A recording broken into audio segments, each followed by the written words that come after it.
नमस्कार, MG TV में आपका स्वागत है। मैं हूं रंजीत छाबड़ा। आइए चलते हैं खबरों की ओर। प्रदेश हिंदी साहित्य सम्मेलन द्वारा जिला हिंदी साहित्य समिति के सहयोग से स्थानीय टिम्बर भवन में वरिष्ठ साहित्यकार स्वर्गीय ललित सुरजन की स्मृति में देश के प्रख्यात व्यंग्यकार स्वर्गीय हरिशंकर परसाई पर केंद्रित एक दिवसीय व्याख्यान का आयोजन किया गया, जिसमें बड़ी संख्या में साहित्य प्रेमी शामिल हुए।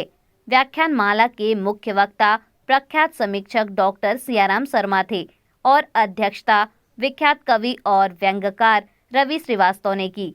इस अवसर पर सम्मेलन महामंत्री डॉक्टर राकेश तिवारी और जिला हिंदी साहित्य समिति के अध्यक्ष डूमनलाल ध्रुव उपस्थित थे। कार्यक्रम का संचालन राजेंद्र चांडक ने किया। एमजीटीवी से विशेष बात करते हुए मुख्य वक्ता डॉक्टर सियाराम शर्मा ने कहा कि सच्चा साहित्य हमेशा सत्ता विरोधी होता है। परसाई जी का लेखन आज भी सामायिक है। सम्मेलन के अध्यक्ष कवि और व्यंग्यकार रवि श्रीवास्तव ने कहा कि धमतरी साहित्य की विरासत को संभाले हुए हैं। साहित्य सम्मेलन पर डॉक्टर सरिता दोषी एवं संतोष झांझी ने संतोष प्रकट किया। वहीं अध्यक्ष डूमनलाल ध्रुव ने सभी के प्रति आभार व्यक्त किया।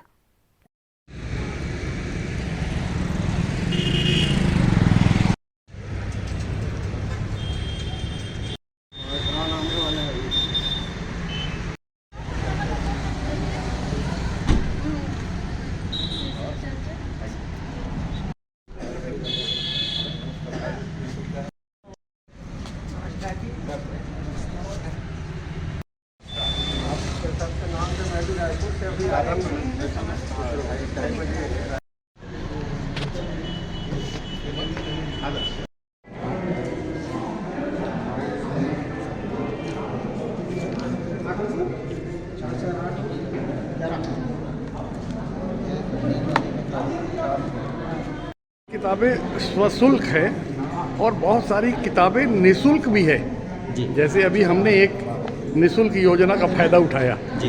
तो ये जो साहित्यिक कार्यक्रम से वंचित हो गए हैं, क्या लगता है वो अच्छे साहित्य को मुफ्त में पाने से भी वंचित हो गए, क्या ऐसा माने?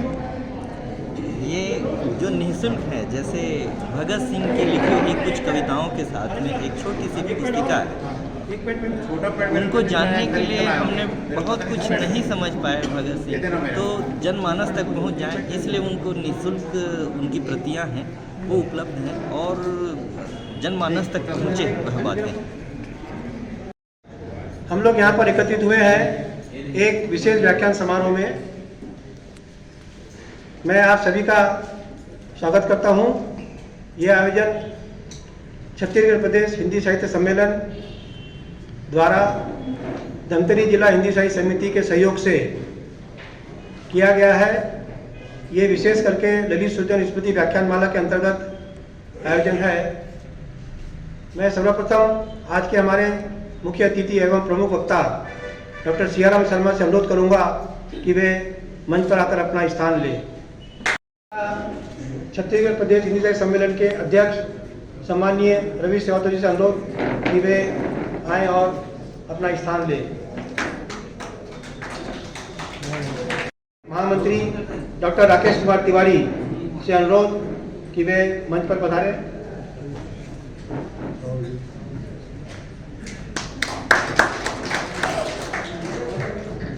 धमतरी जिला हिंदी साहित्य समिति के अध्यक्ष भाई डूमनलाल ध्रुव से अनुरोध कि वे स्थान ग्रहण करें।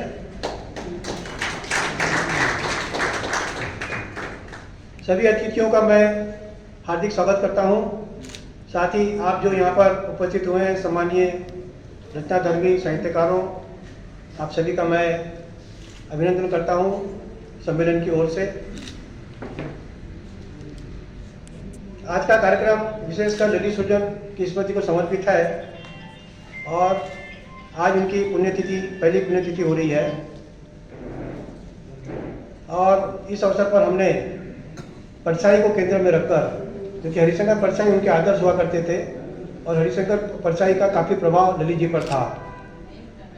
मैं अनुरोध करूँगा कि पीछे जो साथी हैं जो किताब देख रहे हैं वे, और हमने देखा कि परसाई जी रायपुर आकर उनके घर पर रुकते थे और परसाई जी का और महाराम जी का घनिष्ठ मित्रता थी, एक दूसरे के पूरक थे तथा दोनों अभिन्न मित्र थे।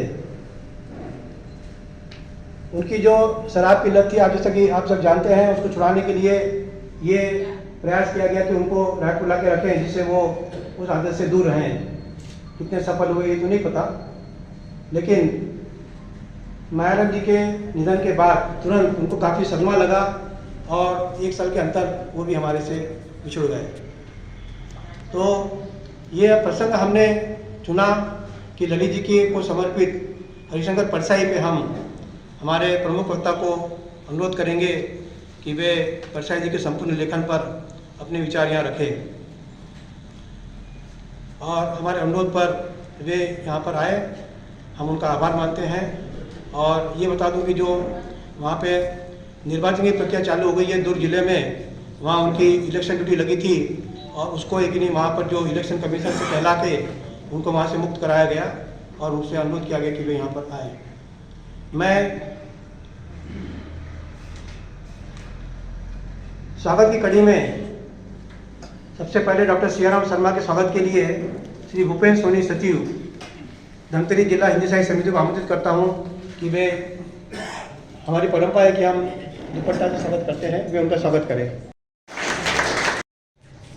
आपसे अनुरोध है कि मोबाइल पे बात करना बंद कर दें।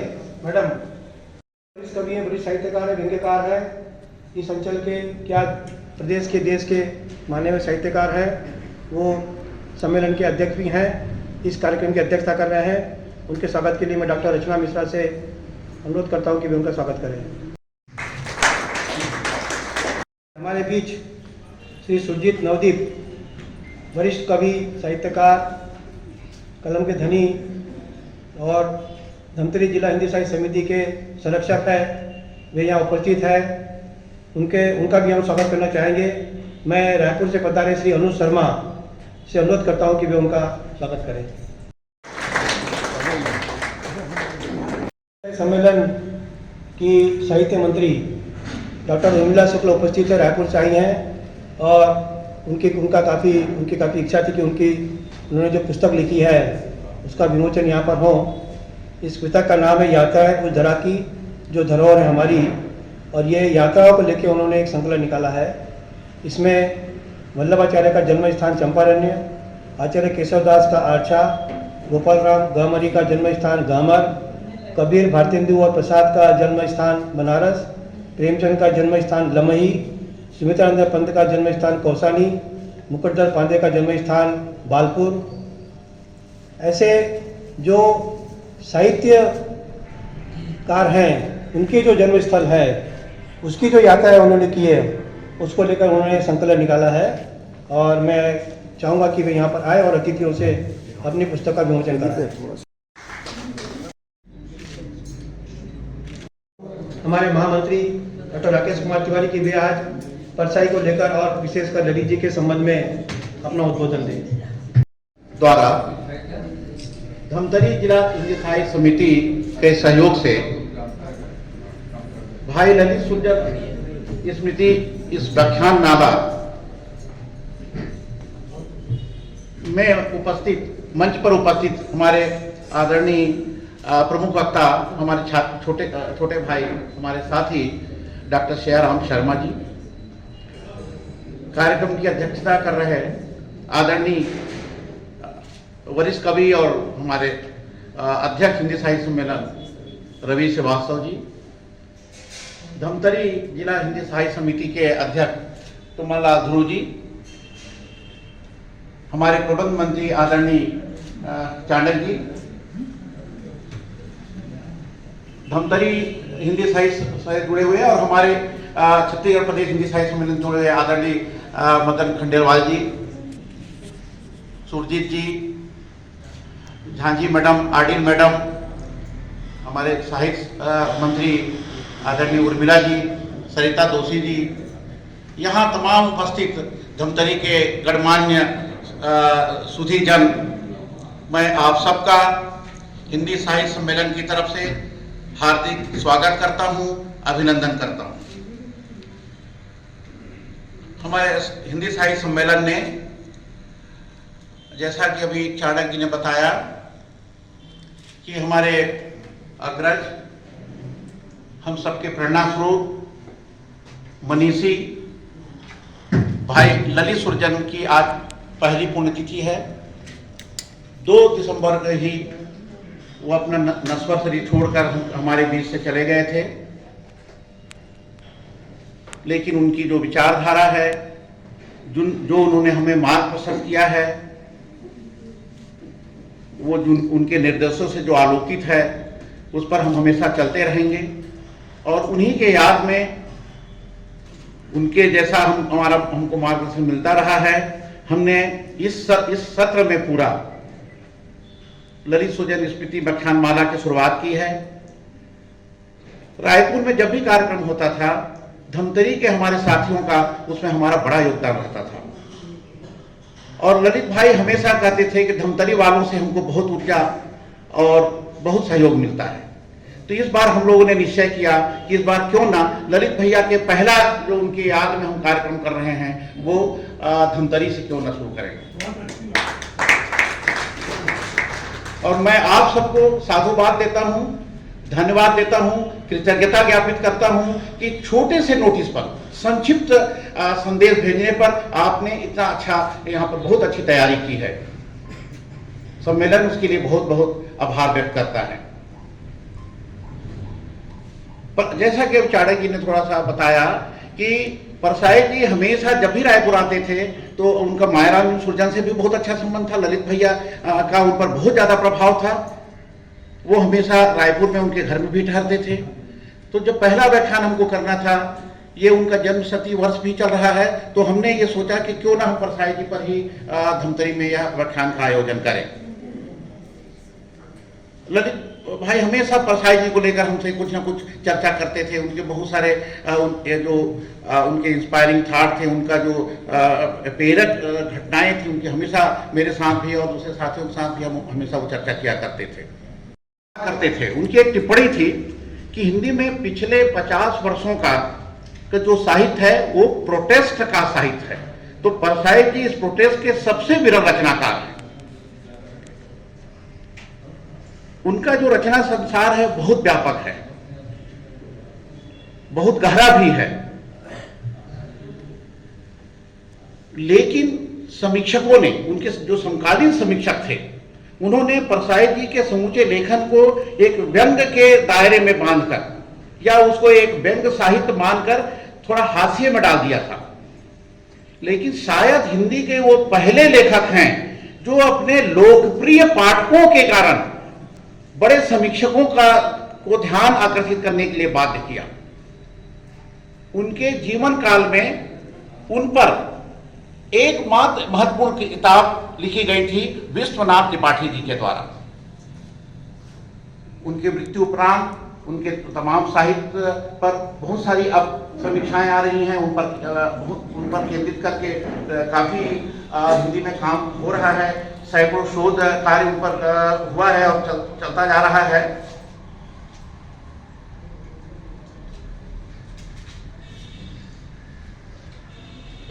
वो हिंदी के उन थोड़े से महत्वपूर्ण लेखकों में थे जो जोखिम उठाकर अपने लेखनी का कार्य करते थे। मैं छोटे छोटे टिप्पणी करना चाहूंगा, उसको विस्तार पूर्वक भाई सियाराम उस पर चर्चा करेंगे। एक चिंतक ने ठीक ही कहा है कि स्वतंत्रता के बाद के जो भारत का पूरा जो प्रतिबिंब है, जो स्थिति है, अगर उसको जानना है तो परसाई की रचनावली से बेहतर कोई दूसरा विकल्प नहीं है। मैं उनके साहित्य पर कोई ज्यादा टिप्पणी नहीं करना चाहता। आप लोगों ने उनके कई महत्वपूर्ण रचनाएं, दर्जनों रचनाएं आपने पढ़ी है। स्कूल के और कॉलेज के पाठ्यक्रम में भी उनकी रचनाएं हैं। आप सभी जानते हैं उनकी चर्चित कुछ रचनाओं में प्रेमचंद के फटे जूते, बेईमानी की परत, विकलांग श्रद्धा का दौर, सदाचार का ताबीज, इंस्पेक्टर माता दिन चांद पर, ये सब कॉलेज में बच्चे पढ़ते हैं इनको। मुक्ति बोध पर भी उन्होंने लिखा था, उन पर संस्मरण लिखा था। वो कभी सत्ता के करीब जाने की कोशिश नहीं की, कभी उनने कोई समझौता नहीं की। तो ऐसे लेखक, ऐसे निबंधकार, और एक और महत्वपूर्ण बात, जो वो एक पहले लेखक थे हिंदी के जिन्होंने व्यंग को एक विधा के रूप में स्थापित किया। इस पर विस्तार से भी भाई सियाराम जी आपके सामने अपने विचार रखेंगे। है और परसई के संबंध में आपने अपने विचार रखे, और अब मैं आमंत्रित करता हूं हमारे प्रमुख वक्ता डॉक्टर सियाराम शर्मा को। मैं ठाकुर जगमोहन सिंह, नारायण लाल परमार, त्रिभुवन पांडे, भगवती सेन जी और श्री सुरजीत नवदीप जी के इस नगर को, इस शहर को मैं प्रणाम करता हूँ। मित्रों, मेरे लिए ये बहुत ही थोड़ा भावुक कर देने वाला क्षण है। मैंने कभी नहीं सोचा था कि इतनी जल्दी हम सृजन जी की स्मृति में व्याख्यान देंगे। मेरे साथ एक बहुत ही ऐसा प्रसंग जुड़ा हुआ है कि जब मैं जवाहरलाल नेहरू विश्वविद्यालय में छात्र था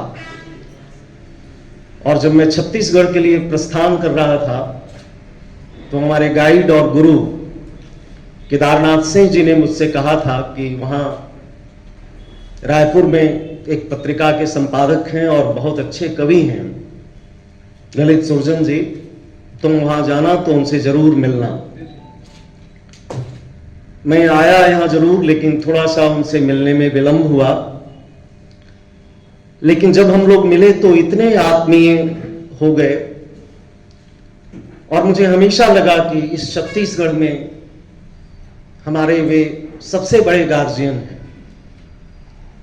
उनकी सबसे बड़ी भूमिका थी कि वे सारे साहित्यकारों को, सारे साथियों को एक साथ जोड़ सकते थे, जोड़ने का काम करते थे।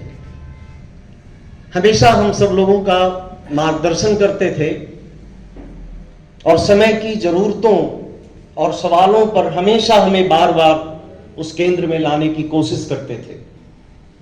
उनके द्वारा कई आयोजित कार्यक्रमों में मैं इसके पहले भी धमतरी आ चुका हूं, तो मेरे लिए ये क्षण थोड़ा सा भावुक करने वाला क्षण है कि मैं उनकी स्मृति में आज बात कर रहा हूं। मित्रों, ललित जी का आज एक देशबंधु में बहुत छोटा सा एक उनके विचार छपे हैं।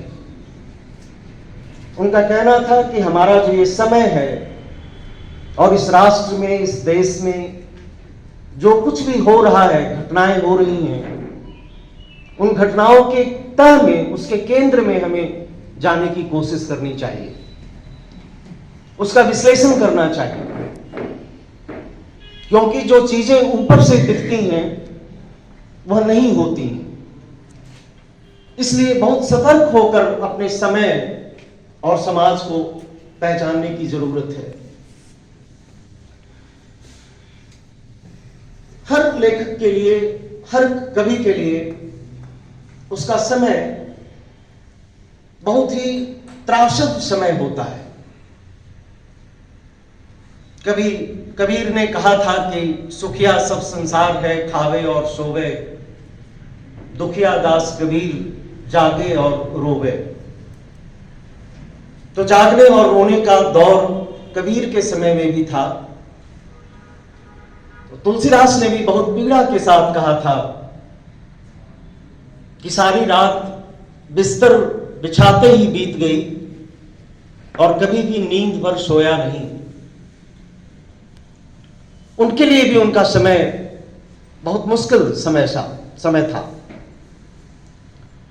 लेकिन मुझे लगता है कि निराला का समय आप देख लीजिए, बहुत ही अंधकारपूर्ण दौर का उन्होंने चित्रण किया है राम की शक्ति पूजा में।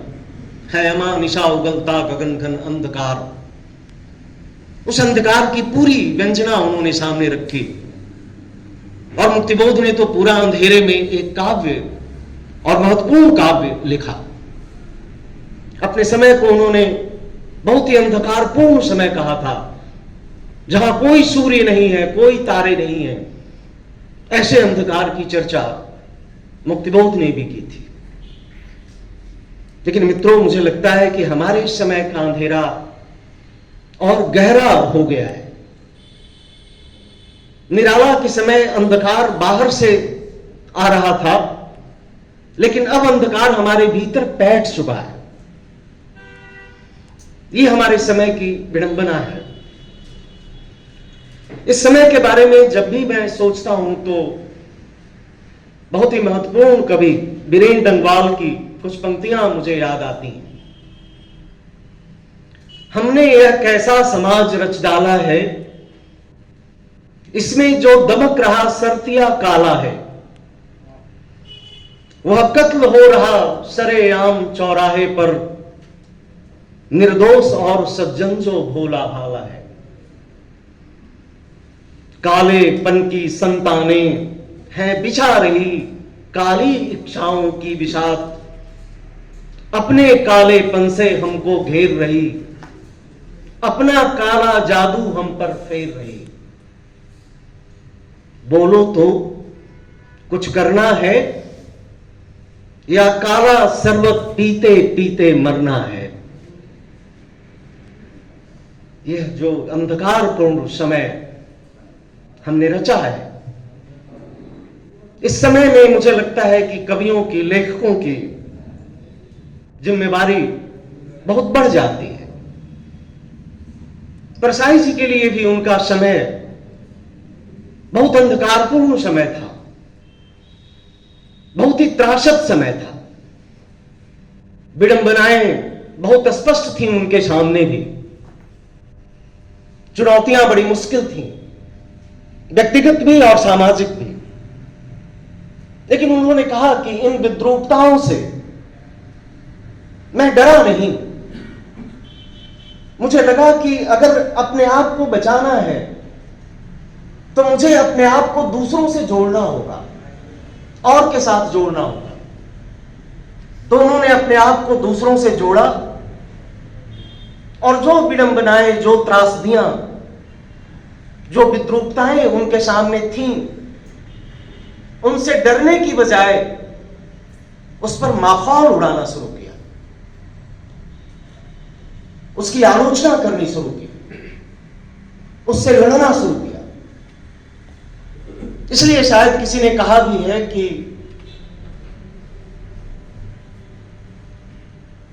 परसाई जी जीवन संग्राम के लेखक हैं।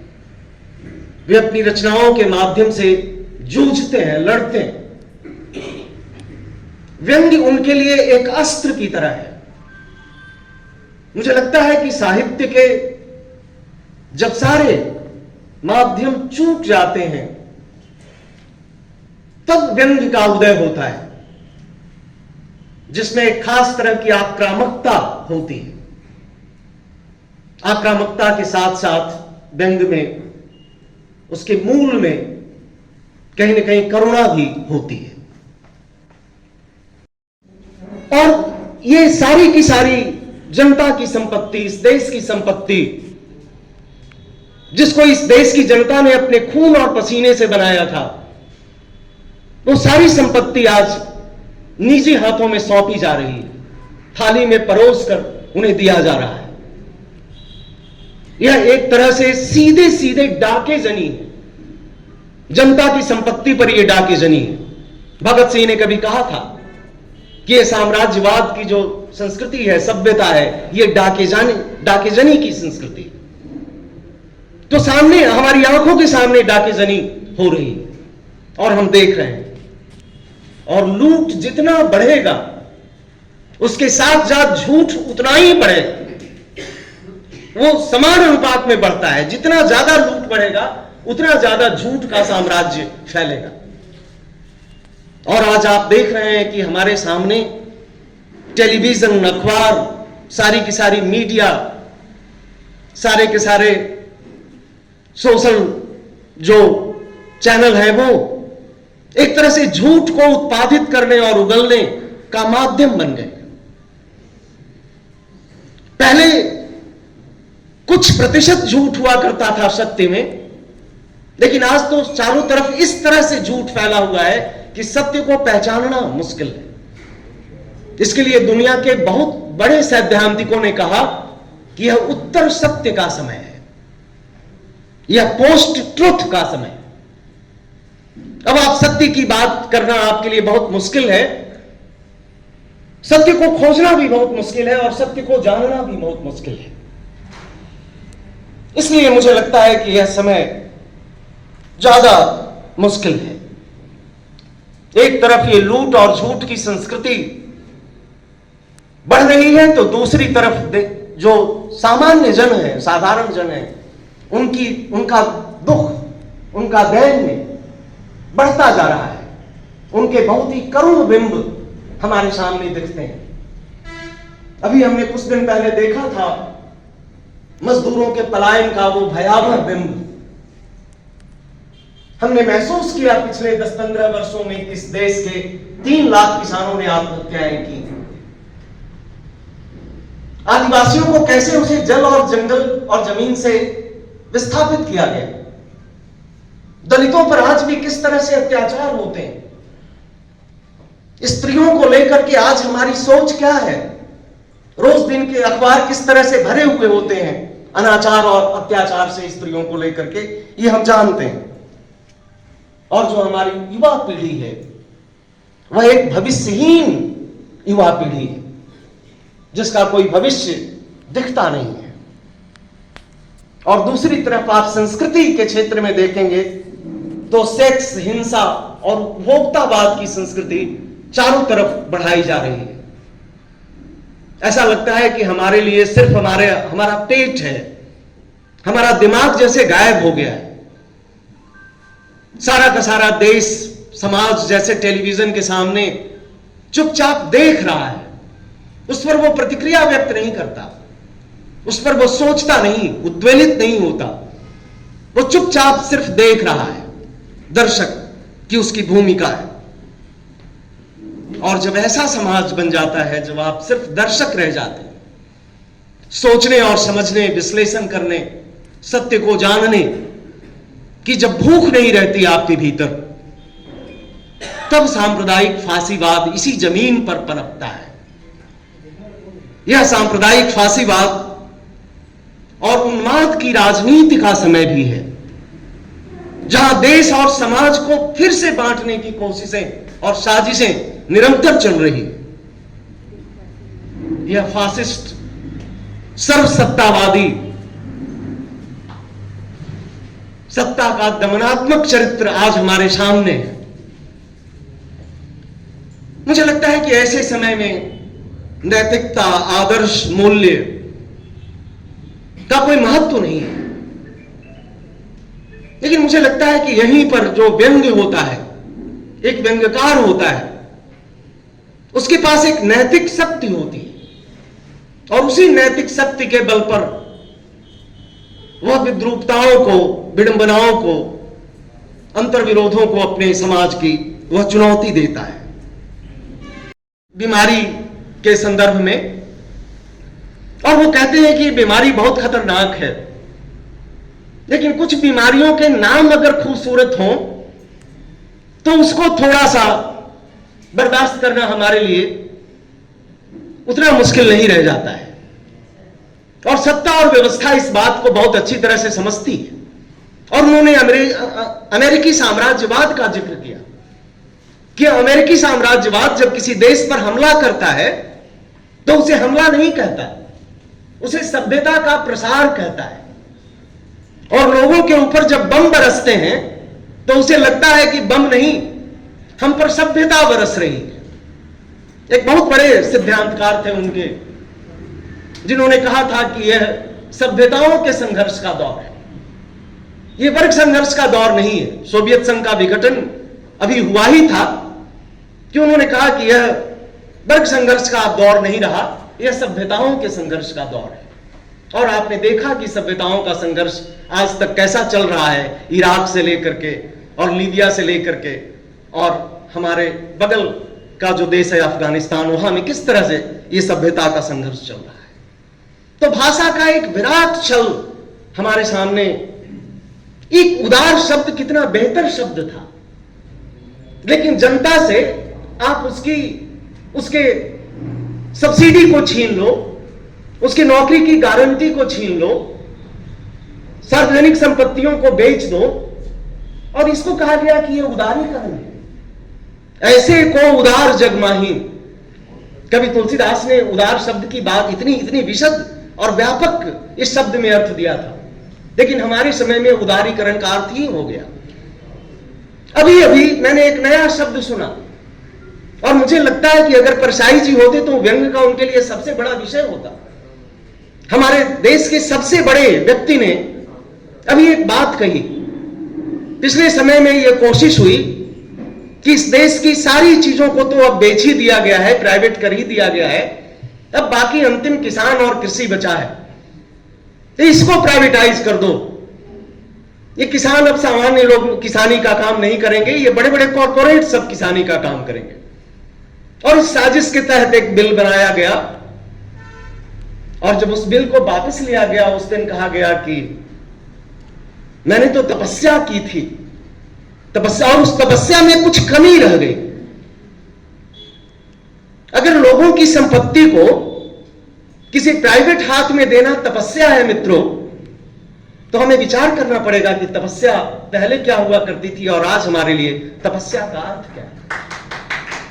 तो हमारे लिए एक बहुत संकट का समय है कि जो भाषा हमारी पहचान का माध्यम है, जिससे हम अपने आप को पहचानते हैं, जानते हैं, जिस भाषा में हम सपने देखते हैं, जिस भाषा में अपने होने का अनुभव करते हैं, वो भाषा आज एक विराट छल से पट गई है, भर गई है। और इसे साफ करना मुझे लगता है कि हम लेखकों का ही काम है। निश्चित तौर पर ऐसे समय में मुझे लगता है कि जब समय इतना अंधकारपूर्ण हो, इतना अंतर विरोध भरा हुआ हो, ऐसे समय में व्यंग की बहुत जरूरत है और व्यंग के हथियार की बहुत जरूरत है, और उसका मजाक उड़ाते हैं। और यह हमें लगता है कि कहीं न कहीं हमें शक्ति और ताकत देता है। पूरी तरह से अगर आप उनके लेखन को देखें, उनका लेखन बहुत बड़ा है। परसाई जी का करीब करीब 300-350 से ज्यादा उन्होंने कहानियां लिखी थी, व्यंग लिखे थे। 2 लघु उपन्यास है उनका, तट की खोज और रानी नागफनी की कहानी, और पता नहीं कितनी पत्रिकाओं में उन्होंने अलग अलग कॉलम लिखे, अखबारों में कॉलम लिखे। बहुत विशद और व्यापक लेखन है उनका।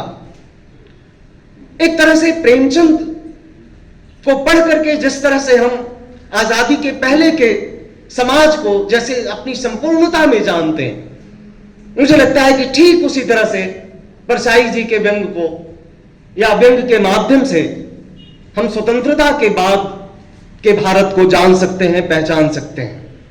बनना चाहिए था, वो कैसे धीरे धीरे वो समाज या आस्थावादी समाज में परिवर्तित होता चला गया, इसकी बानगी उस निबंध में हमें मिलती है। दूसरी बात उन्होंने ये कही थी, एक बहुत ही मुझे लगता है कि आप सब लोगों ने पढ़ा होगा, इंस्पेक्टर माता दीन चांद पर, उस पर नाटक भी बहुत खेले गए और बहुत प्रसिद्ध हुआ। उसमें ऊपर से पढ़िए तो ऐसा लगता है कि यह जो व्यंग है यह पुलिस की कार्य प्रणाली को सामने रखता है, लेकिन मुझे लगता है कि नहीं, उसमें भी उस आध्यात्मिकता, उस धर्मांधता के बीज उसमें भी छुपे हुए, उसमें भी उसी तरह की बात वो की जा रही है। इंस्पेक्टर माता दीन जो है वो चांद पर गया है और चांद की पुलिस को वो समझा रहा है। एक आदमी ने किसी को बचाने की कोशिश की है और उसे अपराधी वो बना देता है, तो चांद के लोग, चांद पर रहने वाले लोग, वहां की पुलिस परेशान होती है कि हमारे यहां तो ऐसा कभी नहीं हुआ कि निर्दोष को दोषी बना दिया गया।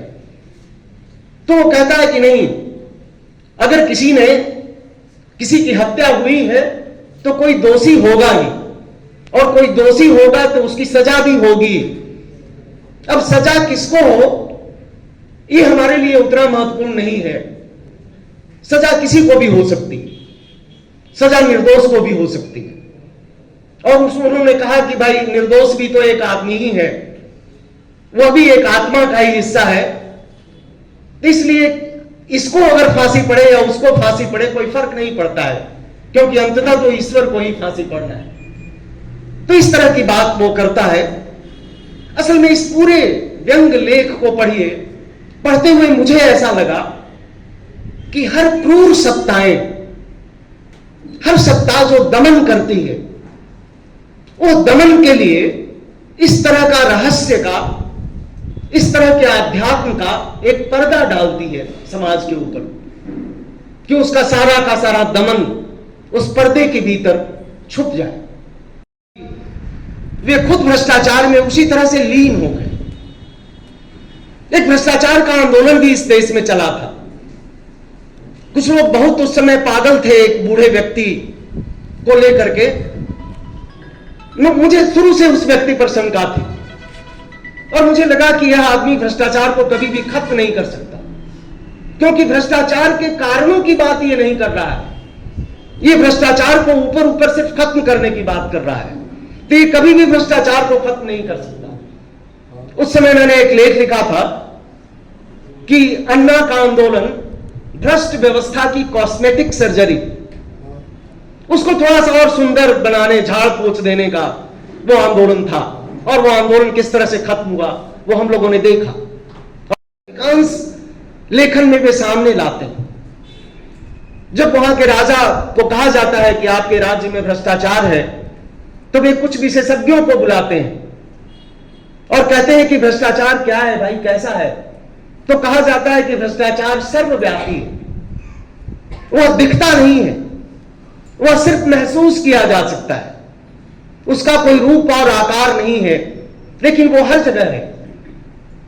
तो राजा ने कहा कि भाई आप जो बात कह रहे हैं वो तो ऐसा लगता है कि जैसे ईश्वर है, क्योंकि वही सर्वव्यापी है, वही दिखता नहीं है, उसी को हम छू नहीं सकते, देख नहीं सकते। तो भ्रष्टाचार इस तरह का होता है। और फिर बड़ा बुलाया गया एक व्यक्ति को जो साधु है और कहा गया कि वो सदाचार की ताबीज बनाएगा और सब लोगों में बांटने का काम करेगा। और फिर कहा जाता है कि सदाचार की ताबीज को बनाने के लिए भी एक ठेका दिया जाए और ये ठेका यही साधु महाराज का दिया जाए। और बड़े पैमाने पर ताबीज बांटी गई, सबको बांटा गया। राजा जब खुद घूमने गए, पहली तारीख को जब घूमने गए, किसी के पास गए, किसी कार्यालय में, तो उनको कहा गया कि नहीं, मैं घूस नहीं लेता। लेकिन वो जब महीने की आखिरी तारीख में जाते हैं तो घूस उनसे मांगा जाता है, ले लिया जाता है और उस भ्रष्टाचार की ताबीज से आवाज आती है कि अब ले सकते हो या अब तो ले लो, इस तरह से घूस। तो इस तरह से अपने समय के भ्रष्टाचार का उन्होंने विरोध किया था धर्म के।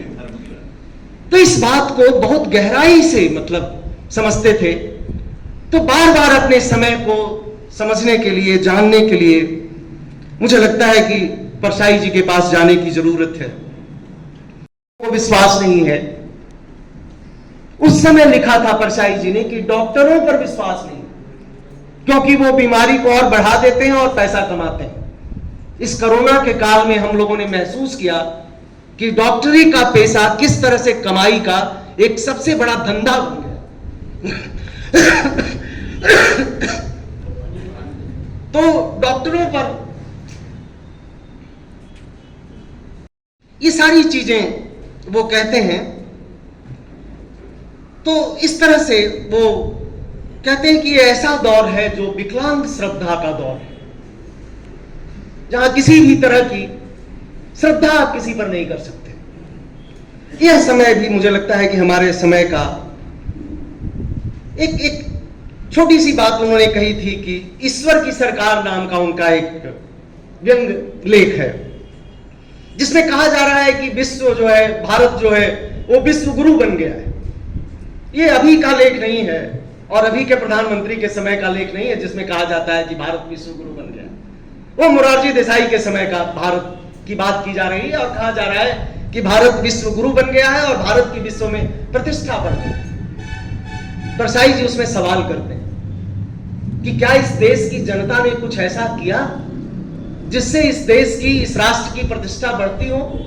और अगर देश की जनता ने ऐसा कुछ नहीं किया तो भारत की प्रतिष्ठा कैसे बढ़ती? वो कहते हैं कि रात में मैं सोया हुआ हूं और घर में हमारे आकर के कुछ लोग सोने डाल दें और कल मैं अमीर बन जाऊं, तो इसमें हमारी क्या भूमिका है? इसलिए बाहर की चीजों का हमारे ऊपर कोई उस तरह से महत्व नहीं होता, लेकिन उसको दिखाने की कोशिश की जाती है कि भारत किस तरह से विश्व गुरु है।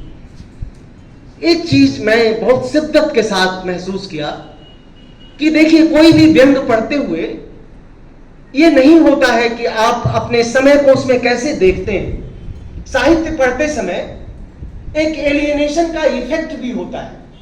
बर्टोल्ट ब्रेख्ट का एक बड़ा सिद्धांत है एलियनेशन इफेक्ट नाटक के क्षेत्र में, कि किसी साहित्य को पढ़ते हुए हम अपनी एक दूरी भी महसूस करते हैं।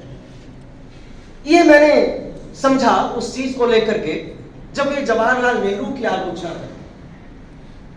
जवाहरलाल नेहरू जैसा व्यक्तित्व, उनका जैसा चिंतक, बौद्धिक व्यक्तित्व, एक वैज्ञानिक समाज को निर्मित करने वाला व्यक्तित्व, उस पर भी परसाई जी उन पर भी सवाल उठाते हैं और कहते हैं कि हमारे प्रधानमंत्री की अदा निराली, तुम दुख सहोगे, अत्याचार सहोगे, भ्रष्टाचार सहोगे, सब कुछ सहोगे, लेकिन हमारे प्रधानमंत्री की एक अदा आपको पूरी तरह से निरस्त कर देगी। आप गुस्से में उबलते रहोगे और प्रधानमंत्री की एक अदा आपको ठंडा कर देगी। मुझे लगता है कि आज के जो प्रधानमंत्री हैं उनकी अदाएं और उनके जो हम उनके बारे में तो कहा जाता था कि उनके वस्त्र पेरिस से धुल करके आते थे, लेकिन यहां तो एक ही दिन है और 2 कार्यक्रम है तो 2 ड्रेस बदल जाती। एक ड्रेस का दोबारा कभी उपयोग नहीं होता। कभी इस देश का सबसे बड़ा लीडर भी था जो सूटेड बूटेड पहले रहता था, महात्मा गांधी, लेकिन जब उसने देखा कि इस देश की जनता अर्धनग्न है तो उसने सूट बूट उतार के फेंक दिया और लंगोटी पहन करके पूरे जीवन भर रहा। लेकिन आप तो इस देश में जहां लोग अभी भी सबसे ज्यादा भूखे लोग हैं, अभी भी अगर आप इलाज की बात करेंगे तो हम बांग्लादेश और पाकिस्तान और श्रीलंका से भी पीछे हैं मेडिकल सुविधा में। तो ऐसे देश में अगर आप रोज सूट बूट बदलते हैं तो मुझे लगता है कि यह अदा भी निराली है और ज्यादा निराली है। उस लेख को पढ़ते हुए अनायास मुझे वर्तमान प्रधानमंत्री याद आए। एक टेक्स्ट बुक फासिज्म के दौर से गुजर रहे, एक फासिस्ट दौर है, ये फासिस्ट समय है। हमारे देश के एक बहुत बड़े सोशल साइंटिस्ट थे, मुझे माफ कीजिएगा क्योंकि मैं बोलते हुए जो सच रहता है उसके बोलने से मैं घबराता नहीं हूं। कुछ लोग हो सकता है कि तकलीफ हो, लेकिन जो सच मैं जानता हूं वो मैं बताऊंगा। वो उस समय दिल्ली में थे, मीडिया के प्रभारी थे। तो किसी ने उनसे कहा, आशीष नंदी से, कि एक गुजरात के लीडर आए हैं, आपको उनसे जाकर के मिलना चाहिए। तो वे मिलने गए अपने कनिष्ठ पत्रकार को लेकर के।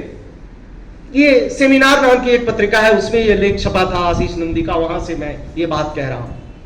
उनका खुद का अनुभव उसमें उन्होंने लिखा था। तो वो मिलने गए और महोदय से 1 घंटे उन्होंने बातचीत की।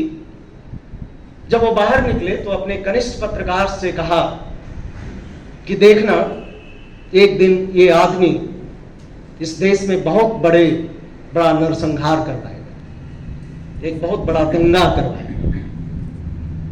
ये उन्होंने कहा था। अब कितना सच है नहीं है ये आप आगे इतिहास में देखिए कि ये हुआ कि नहीं हुआ देश में, ये आप पर मैं छोड़ता हूं। उन्होंने जो शब्द इस्तेमाल किया था वो टेक्स्ट बुक फासिस्ट शब्द का इस्तेमाल किया। मुझे लग रहा है कि जो फासिज्म के जो क्राइटेरियाज हैं, उस सारे क्राइटेरिया पर अगर आप अपने समय को आज तौलेंगे, अगर फासिज्म पे मुझे बोलना रहता तो मैं उस पर बोलता, लेकिन उतना समय नहीं है मेरे पास। तो फासिज्म की जितनी सारी विशेषताएं हैं, इस सत्ता और व्यवस्था में सारी विशेषताओं की आप पहचान कर सकते हैं एक करके। मुझे लगता है कि यह जो फासिज्म है, कई किताबें मैंने पढ़ी दुनिया की फासिज्म पर, 5-6 अच्छी किताबें पढ़ी, लेकिन सबका निष्कर्ष एक आया कि फासिज्म जो है वो मूलतः कॉर्पोरेटिज्म है। और जब कॉर्पोरेटिज्म होता है, सब कुछ बड़ी पूंजी के लिए किया जाता है, सब कुछ बड़े बड़े जब घरानों के लिए किए जाते हैं, तो स्वाभाविक है कि देश में बेरोजगारी बढ़ेगी, देश में गरीबी बढ़ेगी, देश में भुखमरी बढ़ेगी और एक आवारा भीड़ पैदा होगी। अगर उस भीड़ में सोचने और समझने की क्षमता नहीं है, शक्ति नहीं है, तो ये फासिज्म उसे बहुत आसानी से हाँकता है और उसी को अपनी ताकत बनाता है। जो उसकी कमजोरियों से पैदा होता है, उसी का वो इस्तेमाल करता है।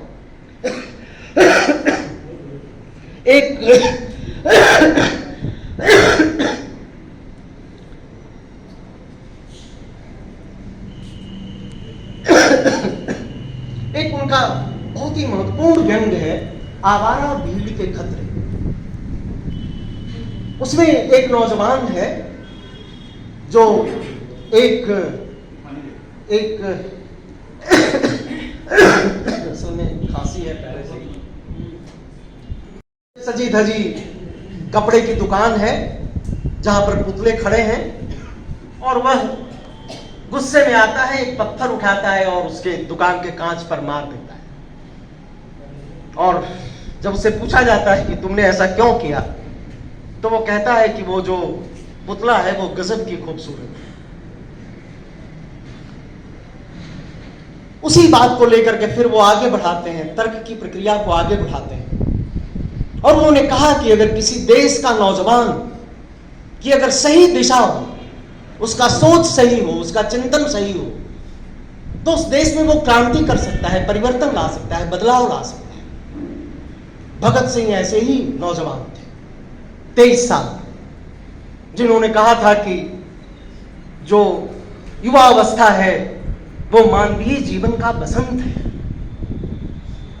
लेकिन इस मानवीय जीवन के बसंत को अगर आप भविष्यहीन बना दें, उसके सामने कोई भविष्य नहीं हो, उसके सामने कोई रोजगार नहीं हो, उसके सामने कोई सही शिक्षा नहीं हो, तो ये धीरे धीरे जो नौजवान हैं और सारा जो आपके पास मीडिया है, अखबार है, वो सब रात दिन झूठ उगल रहा है। कोई तार्किकता और बौद्धिकता जैसी कोई चीज उसके पास नहीं है, उसकी कोई परंपरा उसके पास नहीं है, तो वो एक आवारा भीड़ में तब्दील हो जाता है।